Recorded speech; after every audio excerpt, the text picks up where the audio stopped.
All right, welcome everyone to another episode of the Super Podcast. This week we're going to talk about Man of Steel. Initial thoughts? Love it. Lost my wallet the day I saw it in theaters. Didn't even care. Didn't care. I love how every episode now starts with it's like some hardship Gav went through in the theater. Yeah, but my point is that if the movie sucked, I would have been pissed about losing my wallet in high school.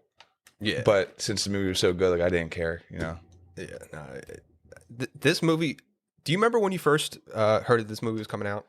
Yeah, I do. It was before all this Twitter and internet bullshit where you know everything 3 years in advance. Yeah, I had no idea this movie was coming out. Me and my Uncle Bri went to see the Avengers, and the trailer came up, and I was like, no fucking way they're making the Superman. And then it looked so badass, and then going right from that into the Avengers movie was the greatest theater experience I ever had. So I had no idea they were even working on this. And it looked like a dark, gritty Superman, which was perfect. I'm trying to look up when the first image of it, because you remember the very first picture they released online was him in front of the safe, like when Zod throws him in the safe or whatever. It's like that picture. It's like him leaning up against it. That was the first thing I saw of that. And again, this was pre-Twitter era where everything's coming out. And it must have been like 2011. Wait, was that the first image they released of Henry Cavill? That was first. That was the first one for the movie. Yeah, I had no idea. Yeah, that escaped me at the time. You brought up a point too. There was such a. I love back in the day when it was such a before social media and everything, where you saw it when you went to go see a movie. The trailers were like that's the first time you heard of that movie. Yeah, trailers are arguably like not the best part of the movie. They're fucking awesome. We always used to joke about that. Dude, the best part's the trailer. I'm not missing the. You never miss it. But now like the trailers don't mean shit because you see it on Twitter. Dude, we got that Batman trailer and the movie is like 2023 now. Yeah. Yeah, that's great trailer though. Like, are you kidding me? You just keep it in the safe. Don't even tell me this movie exists until you're about to release it next month. Yeah. Which is what Netflix is doing now too, where they'll release a trailer and then like a week later the movie comes out. Yeah. Which is like that's how it should be. Do that more often. Yeah. Like, why are you building all this? I know why they're doing it to market it, to get hype. This is excessive. Yeah, I feel like we're at the era where you can just, all right, this $300 million movie's coming out in a month. Like, tell all your friends. All right, so let's go around. Everyone give their rankings of it or their rating of it. Yeah. Norm, you want to go first? So I would say I would give it like a 7.5. 7.5? Yeah, 7.5 out of 10. And we'll get into that. Wow. Yeah, we'll get into that. Kev? 9 out of 10. Wow. Love this movie. Bold. This movie has a special place in my heart. But yeah, but speaking of the lore, or I guess my 8.8. 8.8, okay. It's a great movie. And I appreciate the more I watch it because there is a lot of subtlety in this movie that it definitely has an extra layer of depth to it from the way they humanize the characters. I love all the Messiah, correlations like the Jesus, I love that. like the Jesus imagery and all. That, love that. I'm a sucker for that shit. And my Catholic school roots, I guess, but I don't know that stuff. I love how they finally did that with Superman, where it's like they like image him as a godly figure. Yeah, like he is a guy. He's not. Yeah, no, Batman vs Superman. Oh yeah, they carried it over like the news. A lot of the criticism of Batman vs Superman, it's kind of wishy-washy on like how the world perceives Superman and like why he's kind of mopey all the time.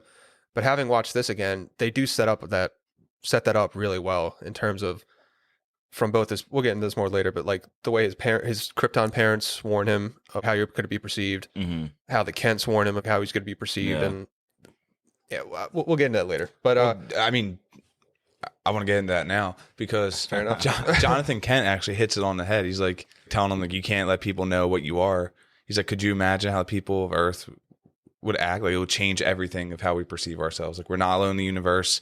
What does that mean about religion? Yeah, and it would just fuck everyone over. Yeah, basically. The movie goes really deep with that because in terms of there's the moment where he saves the school bus and he's like, what was I supposed to do? Let him die? And the dad's like, maybe, because he's looking big picture of like, if the world finds out about you, there's gonna be a small percentage of the world that just has a heart attack on the spot. Yeah, like it's gonna be that insane. Just like Thanos. Yeah, like so you got to think of the bigger picture. People are going to go to war over this because their perception of what a god is changed and all that stuff. So his dad warns him about that. Not only that though, he's worried as a father that they're going to come and take his son to study him. Yeah, like you think the U.S. military is just going to let him stay in Smallville? No, they're coming, tanks, and you see that at the very end with stop trying to find out where I live. Yeah, like, it's not going to happen. Yeah. He's like, dude, I'm from Kansas. I'll give you that. Like, I'll give you that hint. Good luck. yeah. So one note I wanted to say, like the way this movie starts out is, to me, is really bold in the way that it opens with 20 minutes on this completely out there world of Krypton, where there's like dragons flying around and shit, and fully like, organic civilization. Yeah, like, where they, and I'm like, is, that's so bold to start off your, your film universe with 20 minutes of a planet you're never going to see again. Yeah. And it's like half hour of, all right, here's the setup, but here's shit flying at you. Like, you know what I'm saying? Like, they don't ease your way into it at all. And I love how they started off. I love it too. I mean, you get some necessary, I think, backstory for Zod. And then you also get some backstory in like Krypton advanced so much where like they're colonizing other planets. They destroyed their own planet. And they also, they predetermine what each child is going to be before they're born. And and Superman was the first like natural birth in like centuries or something. Yeah. What was it called? The Codex? Codex, yeah. The Codex, yeah. I don't know what the exact quote is, but there's a line where what's Superman's dad? Jor-El. I just wanted to say Russell Crowe. A lot of this movie might just be me naming the characters by the actor's name, but he says bureaucracy is what killed Krypton. Yeah, because they have these leaders that they elected, maybe, I don't know if they whatever or not. This constant like I heard that there was election fraud on Krypton. I'm sure a lot of stuff ballots. Yeah, that they don't seem like a very dead people voting. Yeah, free and fair election. But he's like all you do is you go back and forth and debate what we should do, and nothing ever happens, and we're all gonna die because of it. Yeah, and they're just sitting there with their fancy clothes. They're clearly the richest people in the world. They're planning to like, well, we'll debate this over, and dude, just make a decision. Like, just someone make the tough call. Just someone make a call, because all the facts are here, and I've warned you about this for years, and now it's all going to come true. Now it's happening. And even the fact that like when the planet's literally on the verge of destruction, they're still worrying about sending Zod to the Phantom Zone and shit. It's like, Zod even calls them out on that. Why don't you guys just kill me? Yeah, he's like, just kill me at this point. Yeah, he just would rather be swift and have a warrior's death. But dude, let's talk about how, first of all, Clark Kent has the two most badass dads possible: Russell Crowe and Kevin Costner. Yeah, that's true. That leads me to. I don't want to cut you off, but the casting in this movie is incredible. Yeah, there's not one miss on the cast. Diane Lane is Miss Kent, Ma Kent. Yes, dude, Costner and Lane, they absolutely kill it. I have a whole section on Zod that I want to say about. I think the casting of Superman was fucking perfect. Perfect. That's why, like, when I saw that they're rebooting Superman the other day, I was like, why? God. You have the perfect Superman already. You gotta be shitting me. It's not his fault. Like, it's not his fault you guys can't put a sequel together. Like, it shouldn't be that hard. Let's talk about, like, him in the beginning of the movie before he's Superman.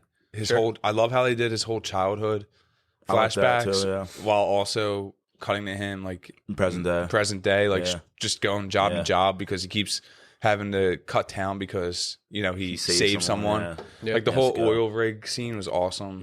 I like how the flashbacks that he's like doing these odd jobs. He's like still like trying to like find himself. That's still like the kind of got out of it. And then a little bit after that, when Lois goes to try to find him again after he saves her, and then again leaves town again, she goes through and she finds out, like, she backtracks, he saved the bus, and so she goes through all these things, and like they tell their version of Superman. They're like, oh yeah, it was amazing, he saved us, like I owe him my life, I've never seen him again, all this kind of thing. And then she eventually finds Clark, which, by the way, there's a funny moment where she says, I knew that if I kept digging, you would find me. And it's like, you came to Smallville, you found him, he didn't search you out. You showed up at his mom's door. Like you basically showed up like a block away from where he grew up.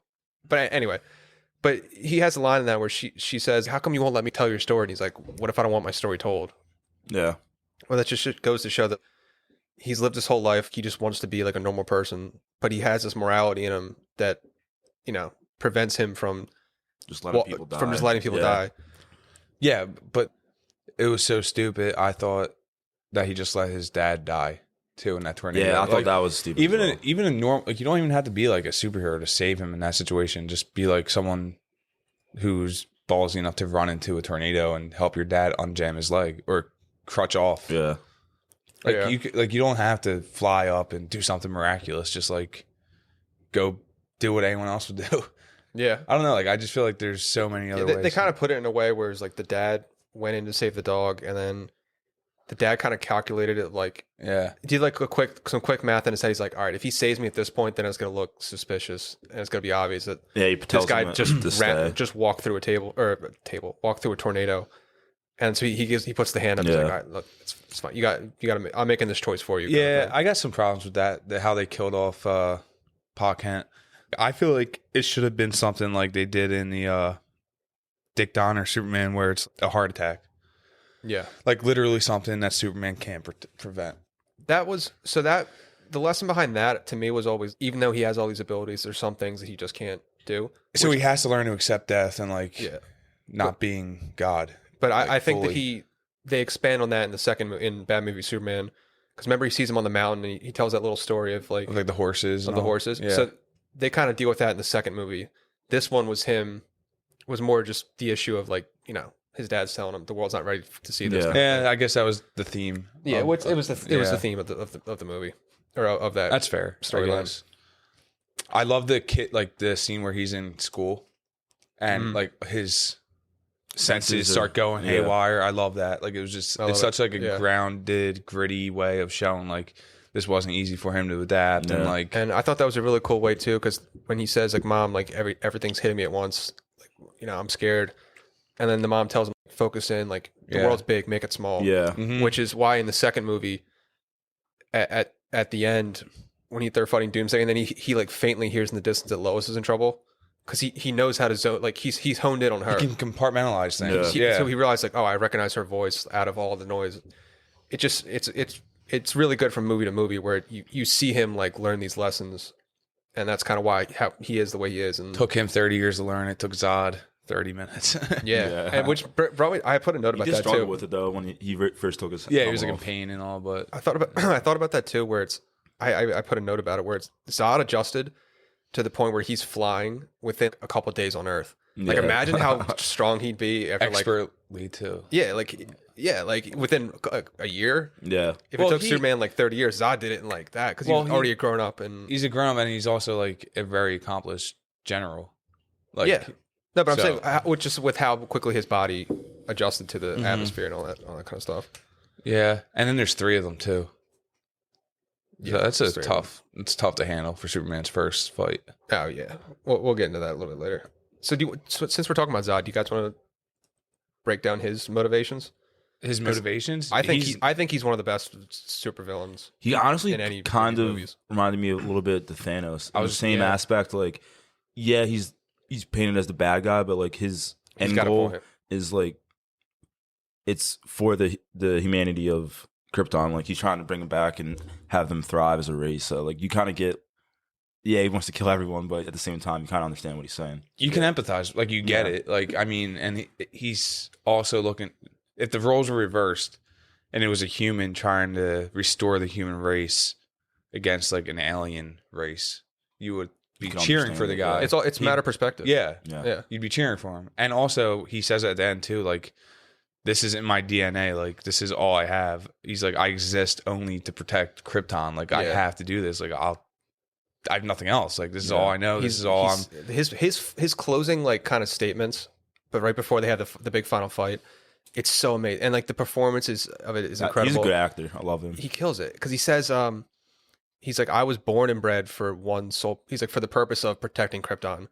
He's like, now there is no Krypton. Now I have literally nothing. Yeah. And you see this anger take over of just like, you took away my whole purpose in life. Yeah. He says, my soul, that is what you've taken from me. Yeah. Yeah. And it's insane.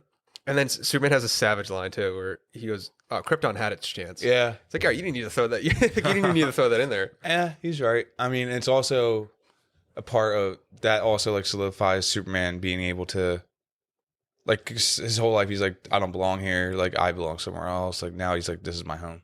Yeah, he was like, now get off my world. Like, that's what he was saying. Yeah, he kind of chose his side. Yeah.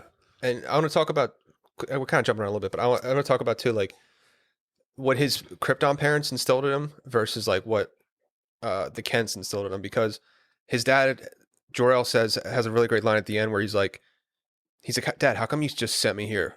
Like, why here? Like, why'd you put the codex in me? Like, why did you give me the ability to restart Krypton? And he's like, we wanted you to learn what it was like to be a human first, and then be the bridge between the two people. So even though like Zod's plan is, all right, in order to restore Krypton, I just want to put it on Earth, basically, just terraform it into Krypton. Why don't we take Krypton and move it over here? Russell Crowe's plan was, all right, learn their values first, and then you can make the decision for yourself, like how you want it to, should Krypton have, almost a more natural integration, like, and then that's kind of what coexist. Kent was saying. His Earth dad was saying the same thing, pretty much. Yeah. He tells him his whole perspective of is like, like we said before, the world's not ready for you. How are they gonna handle this? He's like, it's up for you to decide when the world's ready for this. Grow up, be a kid now. Hold this in, learn to be a man, and then you can decide when the world's ready for it. Yeah, there's something else I want to add to that. It's kind of like Jor-El's main intention too was similar to Zod's. Like the more you watch it, you're like, all right, this wasn't really an act of service just for Kal-El. He was also trying to kind of like impose Krypton on Earth. Yeah, but he just wanted to do it in a more peaceful way. Yeah, and give his son the option to. Mm-hmm. He's like, I'm trusting in him that he's gonna, end up in a good spot, and of course he happens to fall in, Smallville, Kansas, the wholesome little family. The scene where he first discovers the Kryptonian ship. He talks to Jor-El's ghost or his consciousness or whatever it is, and then he gets the suit. Mm-hmm. Like his first flight. That scene's so badass. Yeah, awesome. When you got Jor-El talking over it. It was cool. I like when he's like learning how to fly. Yeah. And he goes through the mountain and just completely breaks it in half. The whole fucking mountain. Yeah. But that scene, then he does that. He's on the ground. Then he does the push off, like on the ground. He puts his fist in the ground, and you see like the rocks like start levitating around him, just like in slow motion. And then he hits the sound barrier. And he just goes straight up. I love when he breaks the sound barrier. It's so cool. I love that they thought to like incorporate that. Yeah, like a jet, like a little when he breaks the sound barrier and, just, and you like see like it break around. Yeah, I love that. Yeah, that's such a great visual. That's awesome. That's so smart too. They made it way more realistic than just him like cruising. And before that too, Pa Kent has an amazing line too, where in one of the flashbacks, he's telling him, he's like you were given this gift, like we don't know what it is yet, but figure what's up, Brody? But figure it out on your own. And he's like, why can't I just be your son? And then Pa Kent kind of breaks down for the first time. He's like you are my son. Like that kills me every time. Yeah, like, his delivery of it too, like the way because he's like the macho like farmer guy the whole time. You see that kind of emotion in his face for the first time. All right, this is my kid. Like, dude, he if he didn't land at that exact spot, like I know it's like a Flashpoint thing, but it'd be such a different story. Yeah, what about anywhere else? We'll have to do like Royal. We'll have to do an episode on the Red Sun storyline. Because like, what if you went to Soviet Russia instead of Smallville, Kansas? What's the friend's name? I'm trying to. The ginger kid, Pete. Yeah. I have a couple notes on Pete. I wanted to talk about. Yeah, he that was cool. What does he call him? Dick Splash or something? Dick Splash. Dick Splash. Do you guys want to talk about like some like the controversial stuff in this movie, like Superman's lack of saving people throughout, like for a lot of it? Me and Gab were kind of talking about this earlier. Superman has no regard for human life. This dude is like the first scene when he's fighting in Smallville. He literally surrounded, like, he's in a farm and he takes him to the town, throws him through like a 7-Eleven, blows up a gas station, and then obviously the planes come in and like shoot the whole town up. I love too when he says, get in the IHOP, you'll be safe in there, and then throw Zod through the IHOP. Yeah, like Zod wants to kill you, so just fly out to a farm, like an empty field. Yeah, just stay in the middle of the field. Yeah. And even for the same ending battle, like why are you fighting in like the biggest city in the world? Go out just to go like, up. Yeah, just fly straight up. Yeah, that too. Yeah. Could have done anything but fight in downtown Metropolis. Go to the North Pole, like where nothing's there. Like yes. So Superman does have some kind of like dumb moments in this movie and I feel like that's where like Zack Snyder, he's so good at the visuals. Yeah. And you can tell in the meetings he'd be like, this is gonna look so cool. This is gonna look so cool about like different shit. He's like, yeah, they're gonna throw him through the farm, and for some reason he's gonna throw him through like a pig silo, like to keep the food in. And for some reason it explodes like it's a bomb.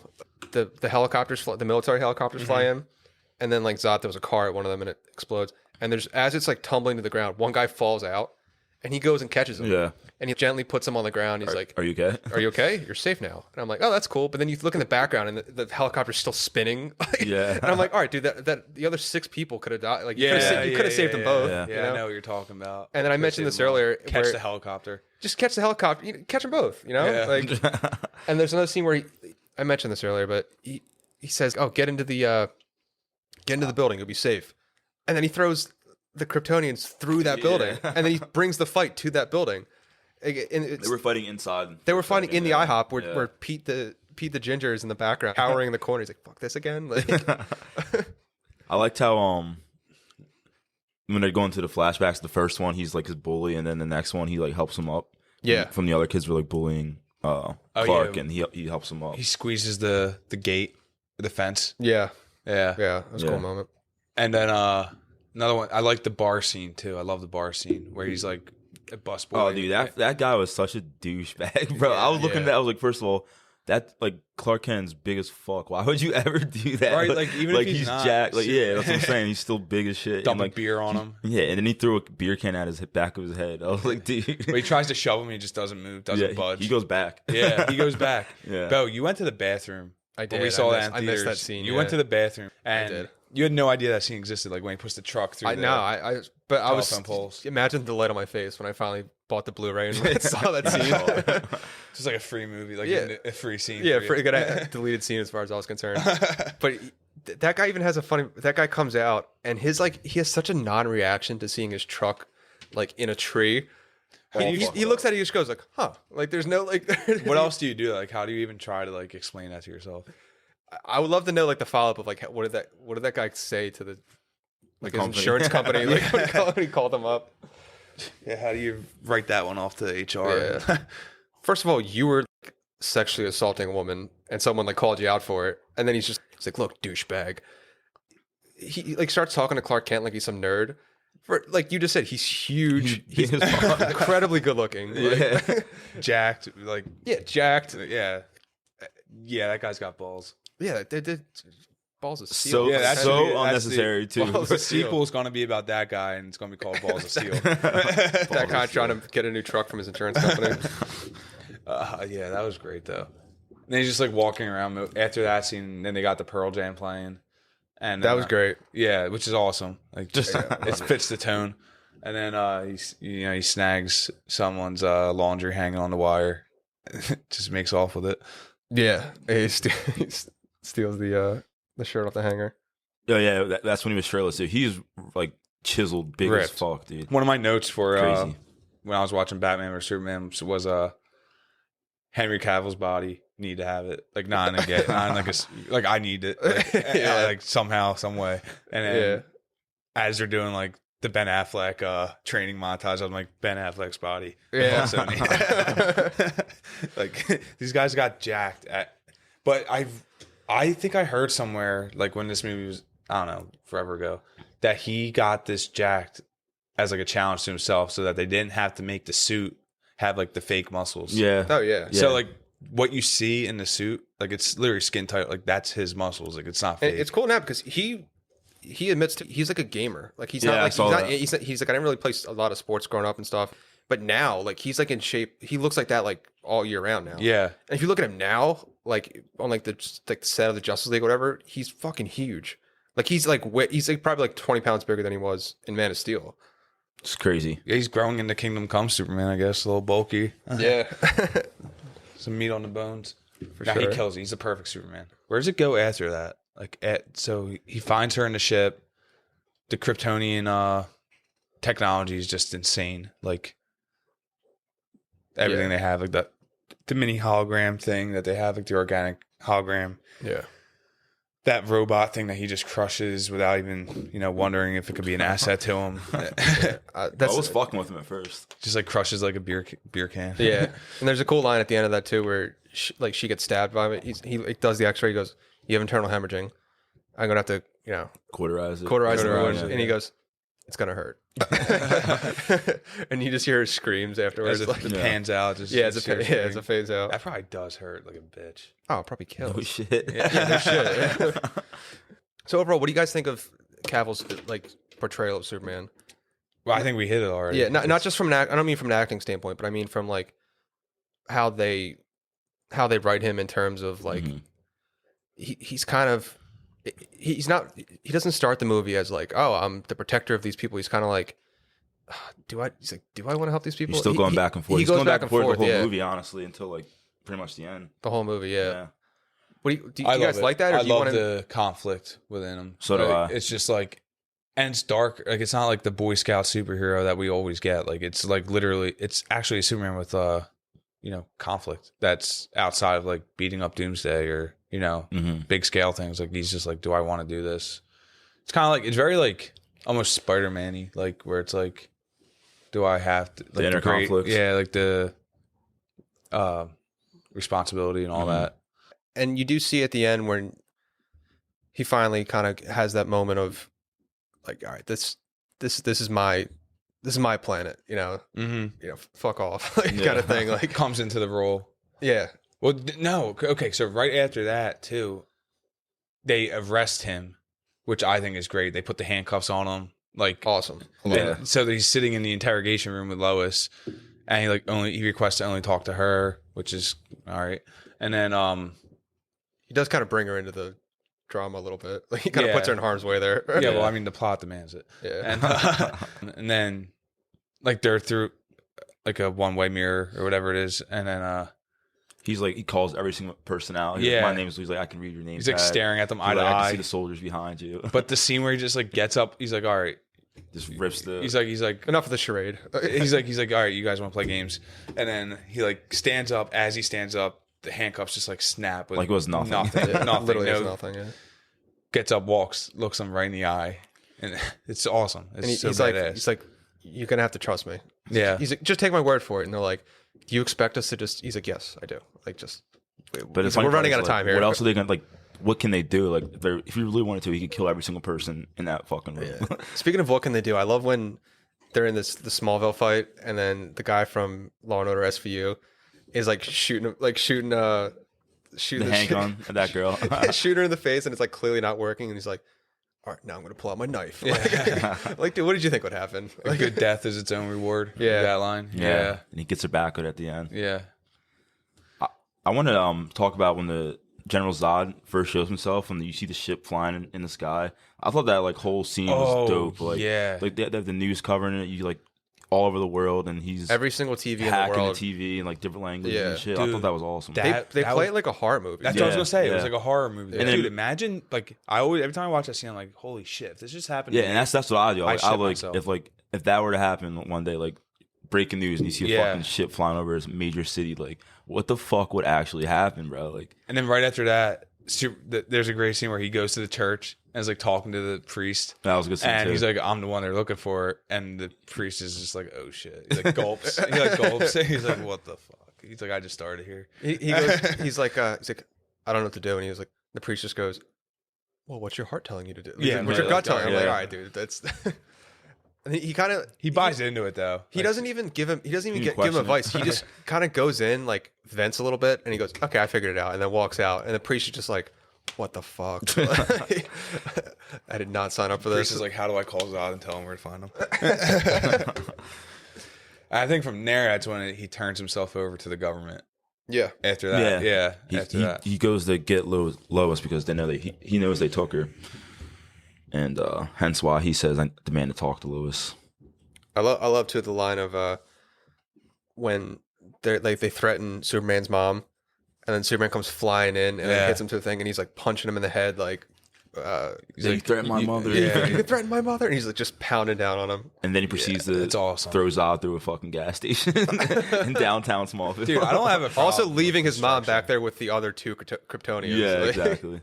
Yeah, well, they destroy her house too. They throw the truck through the house. Roof, I love how much with such ease he just flicks tosses it. Tosses it. Yeah. Yeah, and then they're looking for the codex. They find the ship.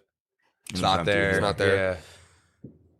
It's good. I don't care about the destruction. Like, I mean, dude, it's awesome for the movie, but I'm just like thinking like this is real life. I mean, like logistically, not his best move, but like, I don't know, man. It's his first fight. Like, he's not thinking straight. He's just he spent his whole life thinking he's the only one of his kind ever like out there.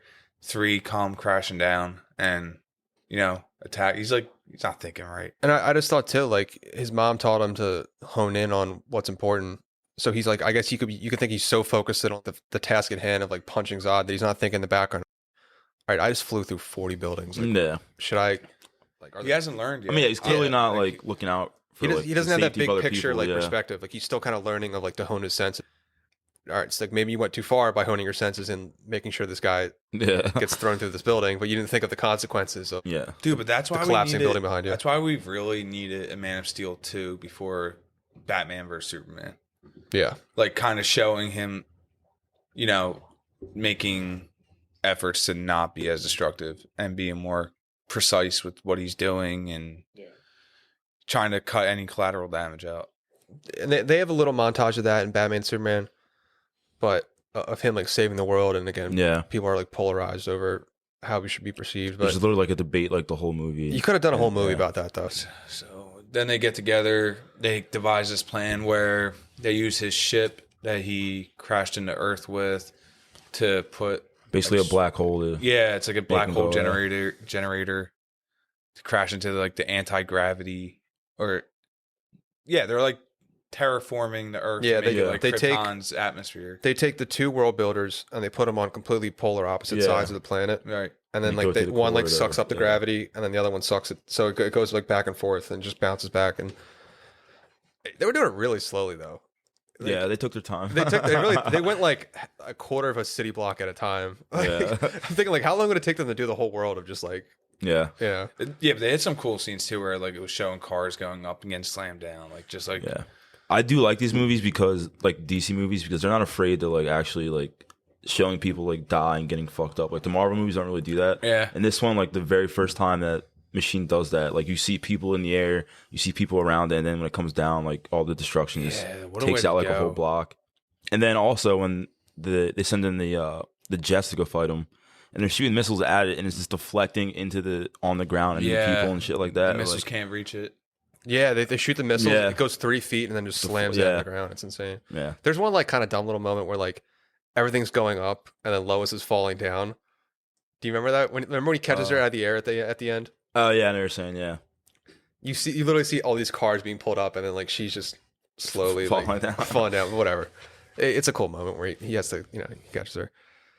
But yeah, so I guess he goes to the one on the opposite side of the globe. He takes out the one that's in the Indian Ocean. Yeah, takes that one out, flies all the way back around, and then Zod realizes he's fucked at that point because Lois like almost died in that, because remember how like she falls out. She would have died if she didn't fall out. Yeah, so it's falling out like ended up she saving took her the life. escape pod, right? No, what you're talking about? No, we're talking about the end in the city. military. They fly the plane into it, remember, and she falls out. Out. But and that's when he gives the line, "A good death is its own reward." Yeah, it gets her back. I thought it was kind of like not like funny, but like how the dude flying the plane, he was the Air Force general. He kind of didn't really like let anyone else have a say if they wanted to get flown into a fucking spaceship. He just killed them all. Like Lois would have died too if she didn't happen to just fall out. You know what I'm saying? Well, he learned from Krypton's mistake, where like he just makes a decision on his own and doesn't debate it. I mean, he saved the world, honestly, so it worked. But I'm just saying, it's just like, damn. Now, but everyone else is beat. The whole scene too, where we jumped over, where he turns himself over to Zod. They take him onto the ship. He gets like we get like the first taste of, I guess, kryptonite. So it's not really kryptonite. It's like the atmosphere on the ship. Yeah, starts messing with him. He starts bleeding, and all that stuff goes crazy. And then that's when he has that nightmare where he's wearing a black suit and he comes up out of the skulls. Yeah. Like all the dead humans. Or is it supposed to be dead humans or dead Krypton? Dead Kryptonians. I think it's supposed to be dead humans. Okay. Because the whole point of that is Zod's telling him what his plan is. Yeah. Okay. So he's going. Yeah. Yeah, that's a really great scene. It's like I just love how dark this movie got. Yeah, there's a moment I wanted to bring it up to you guys. There's a moment where Zod said, like, it's after the Smallville fight where they kind of retreat, and then Zod has a moment where he says, "Does Cal need to be alive in order to extract the codex from him?" And they go, "No," and he goes, "All right, start the world engine." Does that like do you take that as him realizing he can't beat Superman, so he has to resort to, all right, just start terraforming the Earth? I think it was more of that he knows Clark isn't going to help him, so he, instead of like helping get the Codex alive, you just kill him and just do it that way. I think he's kind of baiting, like making him, just like trying to spread him thin. You know, like, he can't be fully focused on fighting me if he's also worrying about these world engines. He's kind of pulling out all the stops at once, just like trying to make it, just like having an insurance policy. Like he's like, all right, you gonna fight me or you gonna go save the world? It's like Green Goblin and Spider-Man, like Mary Jane or the busts of kids. Yeah, and then he kind of overpowers the kryptonite and he's able to fly through it and destroys it. And then Zod realizes he's fucked, and then kind of like at the same time, like Lois blows up the other one. Yeah. And then so where all the Kryptonians die, they go into like the black hole, whatever. And then we have the moment we talked about before where Zod and Superman face off, and Zod's like, "You've taken everything." Well, that's right at the final fight starts right after Lois and Clark decide that, you know, the city just burned down and this is a great place to kiss. Oh, I was actually thinking about that too. Like just making out right after. Yeah, how romantic. Everyone you love is dying and jobless now. Everyone within 50 city blocks. It's just been pulverized. And then Zod comes back and like he's very, you know, defeated. He has nothing. His whole life purpose is gone. And he's just fighting, kill, like nothing holding him back, like no strings. And then that's when the bulk of the destruction actually begins. Like, you know what, too? Maybe Superman didn't care about the building destruction because the world engine's already, like, pretty much did that.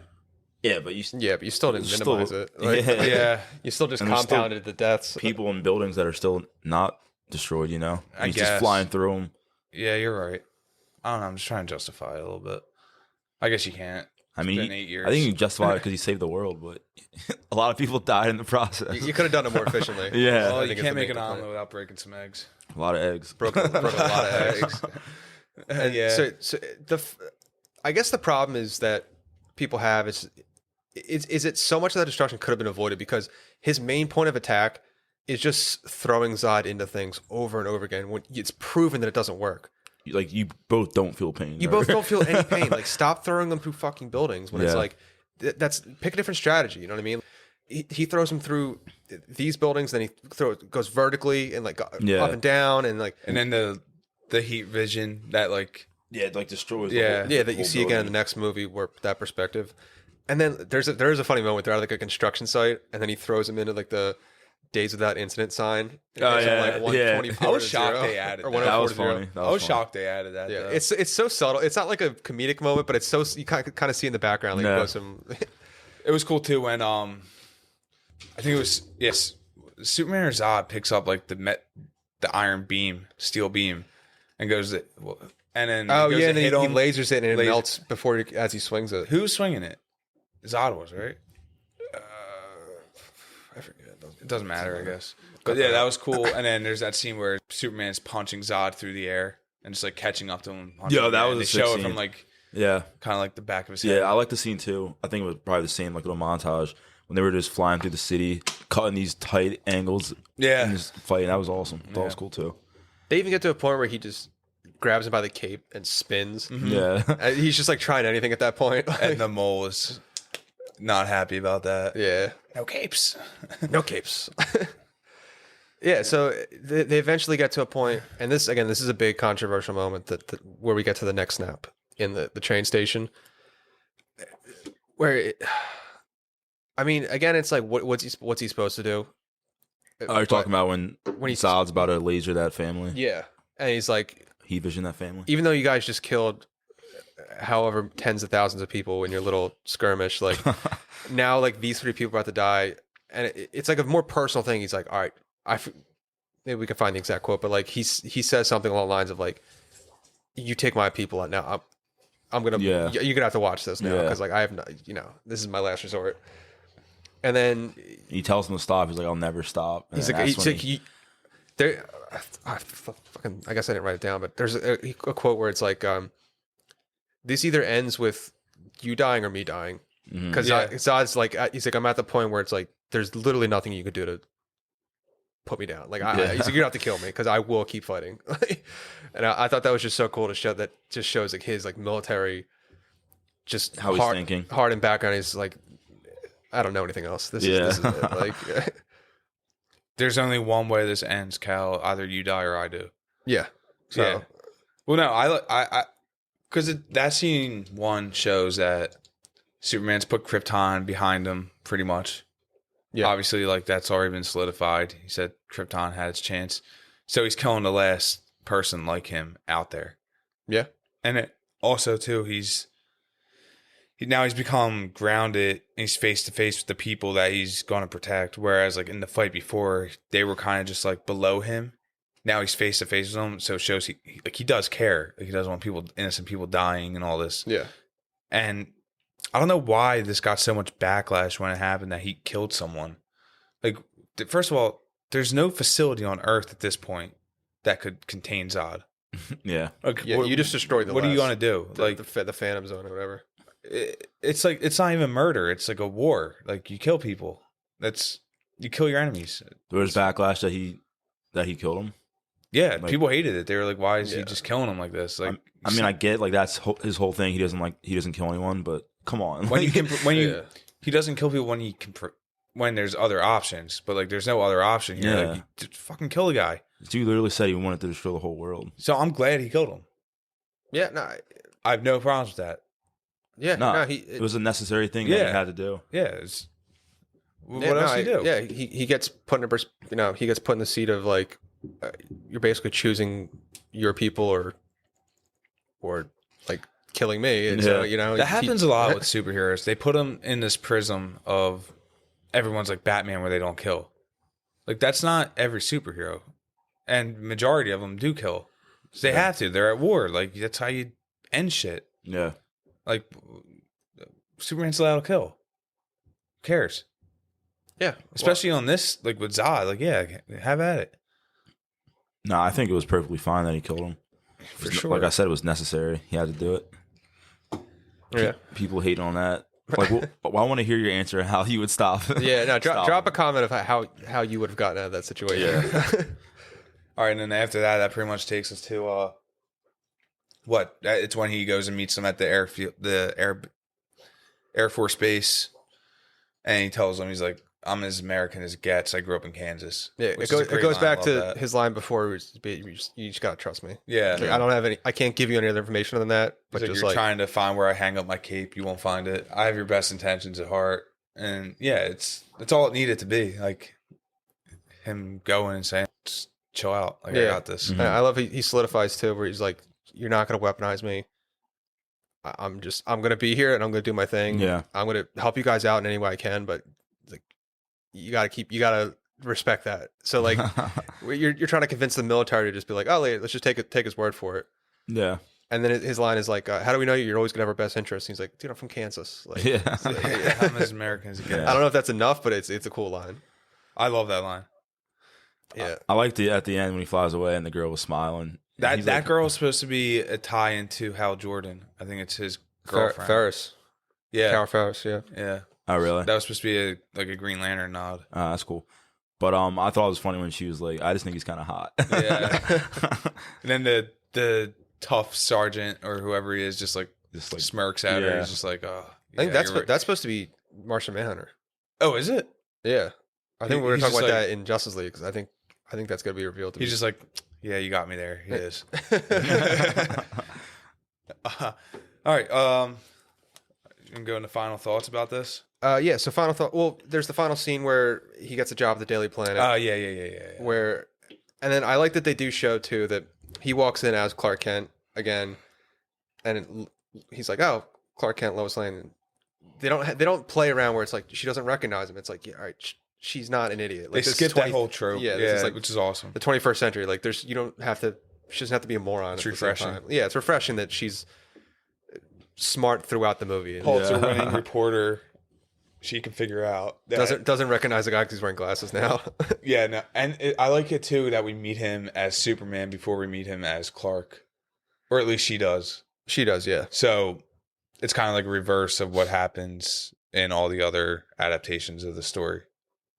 Yeah, no, yeah, for sure. Which is nice. Then he's not even like dorky Clark Kent. He's just hipster Clark. Hipsterish. He just throws on a flannel. Yeah, some glasses. Some glasses. So it's fine. I like it better than him like putting on an act. Yeah, well, yeah, for sure. Like slouching to make himself look shorter. I did like that about the Christopher Reeve though. Superman movies, where his whole performance as Clark Kent is different from, like, yeah, the hair is different or whatever. He's wearing glasses, but he also like slouches down, so he's like 3 inches shorter. And like, obviously, it's so ridiculous that you wouldn't recognize him as Superman, but there is like they made an effort to where it's like you can get how some people would be like, oh, that's not Superman with his chest puffed out, or you know what I mean, like puffs his chest out. Yeah.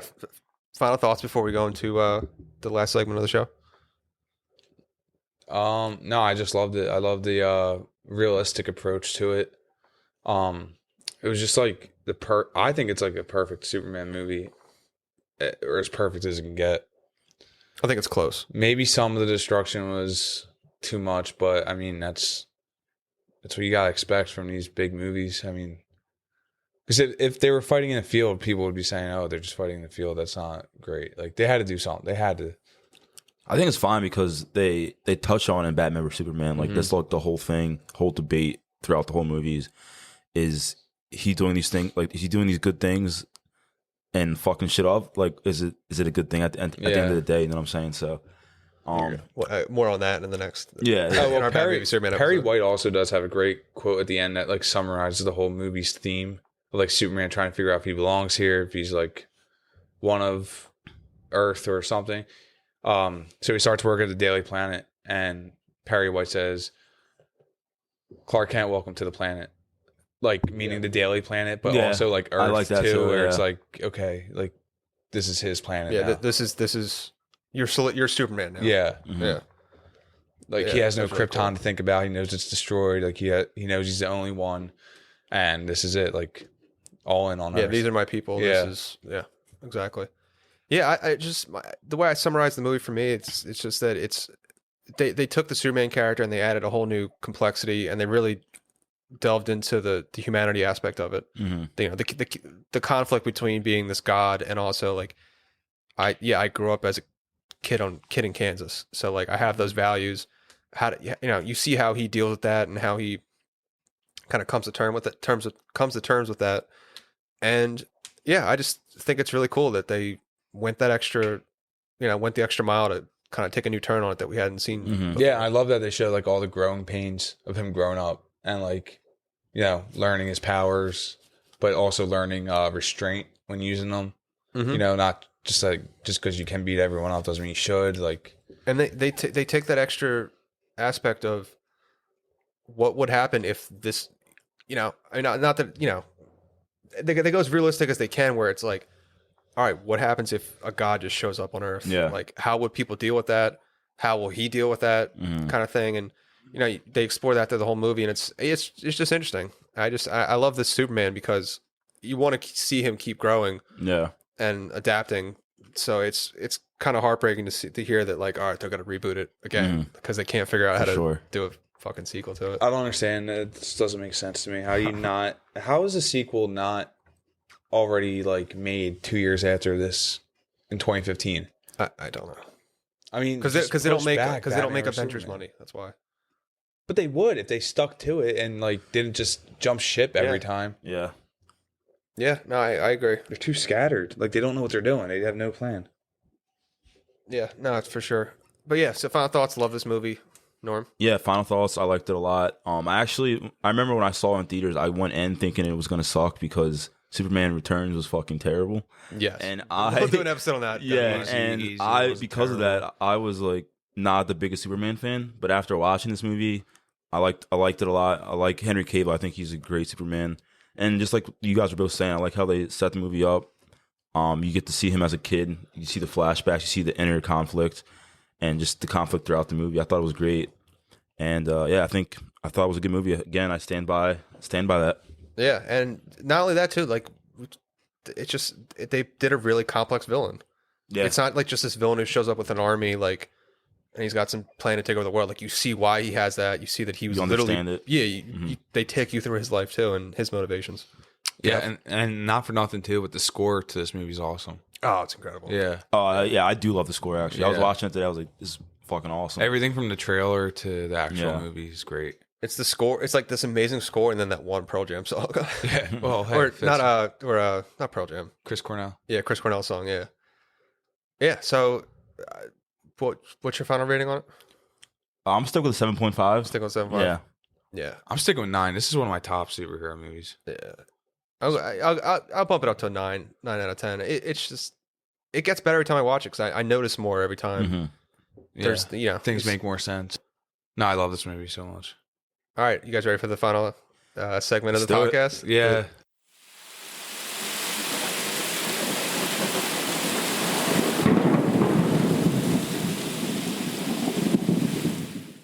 Supervillain slander, aka the Storm of Norman Super Showdown. So for this segment, we like to do every week. We pit Norm against the villain of whatever movie or TV show we just watched. Currently own one. Norm's currently on one. Last week in our Spider-Man Far From Home episode, which you can check out on YouTube, Spotify, wherever podcasts are sold. Norm faced... Remember, we figure out where to put it. Norm took on Quentin Beck, a.k.a. Mysterio, and lost. So the only parameters of this are... But he's back, baby. Norm's back and better than ever. The only parameters for this segment are Norm chooses the location, and Gavin and I choose a weapon for Norm. So we're going to start you off. Again, you're going against General Zod. Now, where would you like for this battle to take place? And he doesn't have the exosuit, if that helps. I mean, he's still pretty fucking strong. He can fly. But I'm gonna not pull a page out of Superman's book, and I'm gonna fight him where no one's at, so I don't kill a shit ton of people. Such a good guy. Yeah, I'm a good guy. So I'm gonna let's keep it in Kansas though. Let's make it a cornfield right in Kansas. Cornfield in Kansas. All right, you can maybe hide in there a little bit. Yeah. Nah, he has X-ray vision. All right, weapon. What do you want to give him? All right, first of all, the weapon's gonna. No takebacks. The answer should have been like, I don't know, in Zod's ship, where like wherever the Kryptonian atmosphere is not good. Maybe Krypton. Yeah, maybe Krypton. Well, I mean, but it's okay. No, you can't take it back now. Krypton doesn't exist. All right, touche. But maybe his ship would have been. It's all right. Yeah, that's a small little area, you know. That can only help you. All right, let's go on. What weapon are we choosing for Norman over here? I'm thinking a medieval flail. What's that? Like, the ball spikes. Oh, the spike ball. Is that what it's called? I don't know. All right, so the weapon Gavin and I chose is the medieval flail, which is, you can look it up, but it's basically a stick with a ball and chain at the end. Yeah. And a spiked ball and chain. Yep. But some for Game this, of Thrones shit. We're giving you a slight advantage. Let's say the spikes have like a little bit of kryptonite rock on the end of them. Okay, what's your approach here? All right, so in the cornfield, I can't really hide, and he's got X-ray vision, so I think I'm just going to go right at him, just like I did with Mysterio. You're just going right at him. Right at him, bro. You're taking the first swing? Yeah, dude, I'm taking that fucking ball to his face, bro. Yeah, I guess If it's got kryptonite, I got a chance. I mean, but can you hit him? You only will be too fast? I think I can catch him. Yeah? Yeah. These things are heavy. Oh, you're more worried about like Norm wielding the weapon versus No, Zod's I'm worried abilities? about Norm being able to get a hit off before Zod, who has super speed, sidesteps him and slits his throat. What about Zod just flies up and laser beams him? Yeah, that's true. If he flies off, I'm kind of fucked. All right. I can throw it. Yeah, I was gonna say. I think a strategy. That's my best. Throw it. Yeah. No, but if I miss, I'm beat. This is what I think you should do. You should take this thing with kryptonite, throw it at his feet before he knows what's happening. The kryptonite weakens him. Maybe weakens him a lot, and you start getting some hits off, and then finish him off. As you stated before, your hands are heavy. So, Norm does have heavy hands. Yes, sir. Get some hooks in. Maybe he's like disgruntled a little bit. Then you pick up the flail and you just bash his head in. That would be a good. That probably would be my best bet, actually. I think if you, for some reason, you get close enough, like if he's just kind of, so maybe you force him into giving a big speech, right? Because he does ramble. He does kind of ramble, and he gets angrier, and he gets that tunnel vision. I think if you get in close enough, you hit him. You don't have to hit him in the face. You hit him in the foot, right? You hit him with the spike thing in the foot, and then he's like, "Oh fuck!" And it kind of like, because it's this kryptonite, it kind of keeps him down. Keeps him down, and he's like, "Oh fuck, my foot!" And you just start wailing on him. Those are both pretty good approaches. They're both better than what you said. We're supposed to be arguing against you. We're helping you here. It's not how I envisioned this, but I think that's your best way to go. Yeah, I guess I should have thought about it more. You got to use the kryptonite to your advantage and not just use it one-dimensionally. Yeah, I guess you guys are right, but even then, I still don't think you win. I don't know, man. I think if I can get the kryptonite close enough to him, I think it's game over for Zod. I still don't. That dude, come on. I know. I still think a kryptonite weakened Zod is just a regular guy. Say he's just a regular guy. I think he kicks. So it's just ass. Norm against like a middle-aged man. Yeah. Yeah. A middle-aged man with the flu. Yeah, basically. You don't think I could beat up an old man with the flu? It's not that. I don't know, dude. He's a war general. He still does have like the fighting tactics down. Yeah. You are just a regular guy. Mentally tough. Nah, he rips your heart out. Yeah, I think. I mean, realistically, he could probably just laser me before I even get close. I think a better question. No, but see, he wouldn't do that because he's got to get the speech first. He's gonna want to. I don't know if he's gonna want to talk to you, but why are we fighting? Does he got beef with me? Yeah. I guess that affects what speech he gives. Dude, the speech is just going to be like, how dare you, challenge me. I will find him. The speech is going to be like, after Norm goes and hides in the cornfields. No, you're done. Yeah, you're fucked. Damn. But yeah, theoretically, Zod just going to fly up straight into the air. Just flick you. And just kind of laser beam down. That's not the worst case scenario, I think. No, that'd be the best way. I mean, that's a quick, closed casket. Yeah. Closed casket. All right. Well, probably cremation. 0-2, Norm. We'll get you next time. All right, Norm's 0-2, but we'll get him next time. Wait until I get like a human, like Joker or the fucking Riddler or something. Well, you're getting Jesse Eisenberg next time, unless you want Doomsday. I was gonna say he's getting Doomsday. All right, guys. That's a good segue. Check us out next week when we cover Batman v Superman. Again, in anticipation for the Snyder Cut of Justice League. Any final things before? No. We got Batman vs Superman next. Yeah, drop a comment if you think I would beat General Zod. Yeah, let's hear your thoughts. I think I got him. Yeah, leave us a comment if you have any, anything you want to discuss, any future episodes you want us to do, any strategies Norm should take in his fight against Kryptonians. So yeah, thanks guys.